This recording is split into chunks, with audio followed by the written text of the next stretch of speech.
নমস্কার বন্ধুরা, গীতার আলো চ্যানেলে আপনাদের সকলকে স্বাগত জানাই। আশা করি ঈশ্বরের কৃপায় আপনারা সকলেই ভালো আছেন। বন্ধুরা, আমাদের জীবনে এমন কিছু মুহূর্ত আছে যখন আমরা একদম ভেঙে পড়ি। আপনি হয়তো অনেক পরিশ্রম করেছেন, দিনের পর দিন মাথার ঘাম পায়ে ফেলছেন, সততার সাথে কাজ করছেন, কিন্তু দিন শেষে ফলাফল কি হলো? শূন্য। আবার অন্যদিকে আপনি এমন কাউকে দেখেছেন যে হয়তো আপনার অর্ধেক পরিশ্রমও করেনি, অথচ সে সাফল্যের চূড়ায় পৌঁছে গেছে।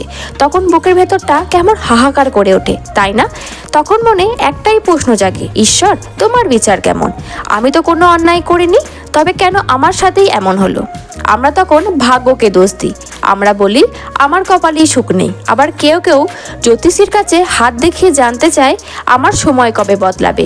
কিন্তু বন্ধুরা, আজ আমি আপনাদের এমন একটা কঠোর সত্যের মুখোমুখি দাঁড় করাবো।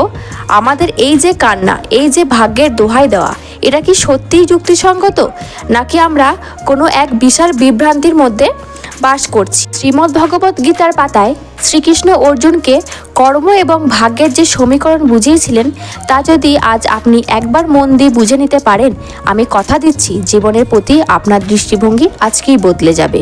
আগামী কয়েক মিনিট আপনার জীবনে মোড় ঘুরিয়ে দিতে পারে। তাই অনুরোধ, ভিডিওটি শেষ পর্যন্ত মনোযোগ দিয়ে শুনুন।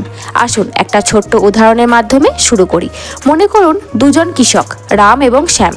দুজনেই একই জমিতে একই সময়ে ধানের বীজ বুনল। রাম প্রতিদিন জমিতে জল দেয়, আগাছা পরিষ্কার করে, রোদে পুড়ে কাজ করে। আর শ্যাম, সে তো বীজ বুনেই খালাস। সে ভাবল, ঈশ্বরে যদি ইচ্ছা থাকে, ভাগ্য যদি ভালো থাকে, তবে এমনিতেই ফসল হবে। কয়েক মাস পর কি হবে বলুন তো? রামের ক্ষেতে সোনালি ফসল ফলবে, আর শ্যামের ক্ষেতে শুধুই আগাছা। এখানে শ্যাম যদি কপাল চাপড়ে বলে আমার ভাগ্য খারাপ, তবে কি সেটা সত্য?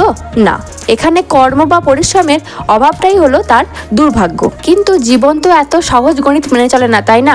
এমনও তো হয় রাম প্রচুর পরিশ্রম করলো, কিন্তু ঠিক ফসল কাটার আগেই শিলাবৃষ্টি এসে সব নষ্ট করে দিল।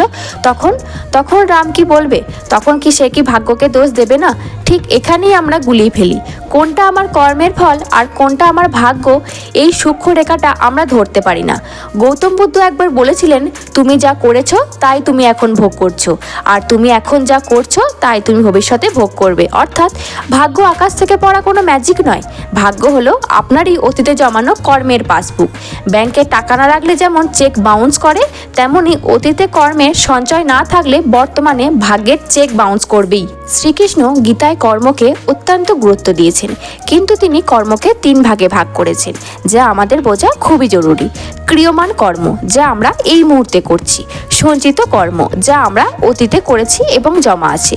প্রারব্ধ কর্ম, যেটাকে আমরা সাধারণ ভাষায় ভাগ্য বলি। ব্যাপারটা একটু সহজ করে বলি। ধরুন ধনুক থেকে তীর ছোড়া। তীরটা যখন আপনার হাতে আছে, সেটা হলো আপনার বর্তমান কর্ম। আপনি চাইলে ওটা ছুটতে পারেন, আবার নাও পারেন। আপনি চাইলে লক্ষ্য বদলাতে পারেন, এটা আপনার নিয়ন্ত্রণে। কিন্তু একবার তীরটা হাত থেকে বেরিয়ে গেলে সেটা হলো ভাগ্য বা প্রারব্ধ। ওটা বাতাসের গতিতে কোথায় গিয়ে লাগবে সেটা আর আপনার হাতে নেই। আমরা ভুলটা কোথায় করি জানেন? আমরা হাত থেকে তীর বেরিয়ে যাওয়ার পর সেটাকে নিয়ন্ত্রণ করার চেষ্টা করি।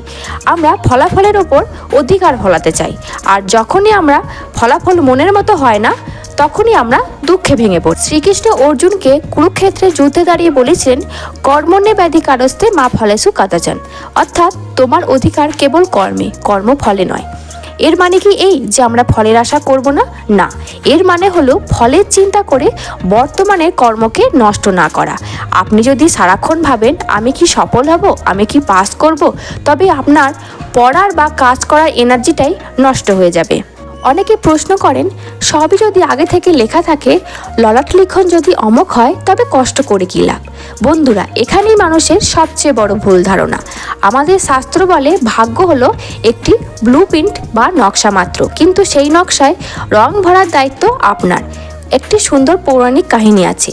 একবার এক ব্যক্তি বনে গিয়ে এক সাধুকে জিজ্ঞাসা করলেন, বাবা, আমার হাত দেখে বলুন তো আমার ভাগ্যে কী আছে? সাধু বললেন, তোমার আয়ু খুব কম, তুমি আর মাত্র 1 মাস বাঁচবে। লোকটি ভয়ে কেঁপে উঠল। সে বাড়ি ফিরে সব কাজ ছেড়ে দিল। খাওয়া দাওয়া ছেড়ে সে কেবল মৃত্যুর অপেক্ষা করতে লাগলো। 1 মাস পর সে সত্যি অসুস্থ হয়ে মারা যাবার উপক্রম হলো। কিন্তু ঠিক সেই সময়ে এক দৈববাণী হলো, হে মূর্খ, তোর ভাগ্যে লেখা ছিল যদি তুই এই 1 মাস কঠোর পরিশ্রম করিস তবে তুই দীর্ঘায়ু ও প্রচুর সম্পদের মালিক হবি। কিন্তু তুই কর্ম ত্যাগ করে ভাগ্যের দোহাই দিয়ে শুয়ে থাকলি, তাই তোর এই দশা। বন্ধুরা, গল্পটি কাল্পনিক হতে পারে কিন্তু শিক্ষাটি বাস্তব। ভাগ্য বা প্রারব্ধ আমাদের সামনে কিছু পরিস্থিতি তৈরি করে দেয়। কেউ হয়তো গরিব ঘরে জন্মায়, কেউ ধনী ঘরে, এটা ভাগ্য। কিন্তু গরিব হয়ে জন্মানোর পর সে সারা জীবন গরিব হয়ে থাকবে কিনা সেটা তার কর্ম। ভাগ্য আপনাকে সুযোগ দেয় অথবা বাধা দেয়, কিন্তু সেই বাধাকে ডিঙিয়ে যাওয়ার ক্ষমতা ঈশ্বর আপনাকে ইচ্ছাশক্তি বা উইল পাওয়ার হিসেবে দিয়েছেন। হাতে রেখা আছে ঠিকই, কিন্তু যাদের হাত নেই তাদের কি ভাগ্য নেই? ভাগ্য হাতের রেখায় থাকে না, ভাগ্য থাকে আপনার কপালের ঘামে। তাহলে আজ থেকে আমরা কি করব?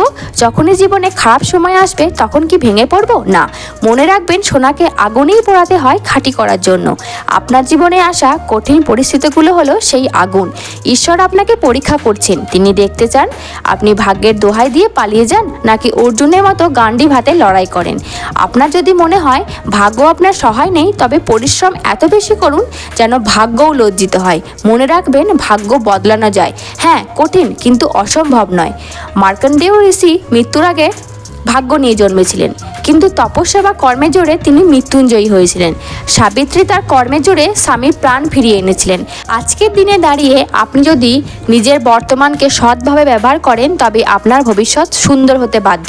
তাই সকালে উঠে আয়নার সামনে দাঁড়ান এবং নিজেকে বলুন, আমি আমার ভাগ্যের হাতে পুতুল নই, আমি আমার ভাগ্যের নির্মাতা। যা হয়েছে তা আমার পূর্বকর্মের ফল, কিন্তু যা হবে তা আমার বর্তমান কর্মের সৃষ্টি। বন্ধুরা, ভিডিওটি শেষ করার আগে একটা কথাই বলবো, গীতার আলো আমাদের এটাই শেখায় যে ফলাফলের চিন্তা ঈশ্বরের ওপর ছেড়ে দিন। তিনি পরম পিতা, তিনি যা করবেন মঙ্গলের জন্যই করবেন। আপনি শুধু আপনার কাজটুকু নিষ্ঠার সাথে করে যান। আজকের এই আলোচনা যদি আপনার মনে এতটুকু সাহস জুগিয়ে থাকে, যদি আপনার জীবনে কোনো প্রশ্নের উত্তর দিয়ে থাকে, তবে কমেন্ট বক্সে লিখুন জয় শ্রীকৃষ্ণ। আপনার একটি কমেন্ট আমাকে নতুন ভিডিও তৈরি করতে অনেক উৎসাহ দেয়। চ্যানেলটি সাবস্ক্রাইব করে গীতার আলো পরিবারের সদস্য হয়ে যান। দেখা হচ্ছে পরের পর্বে।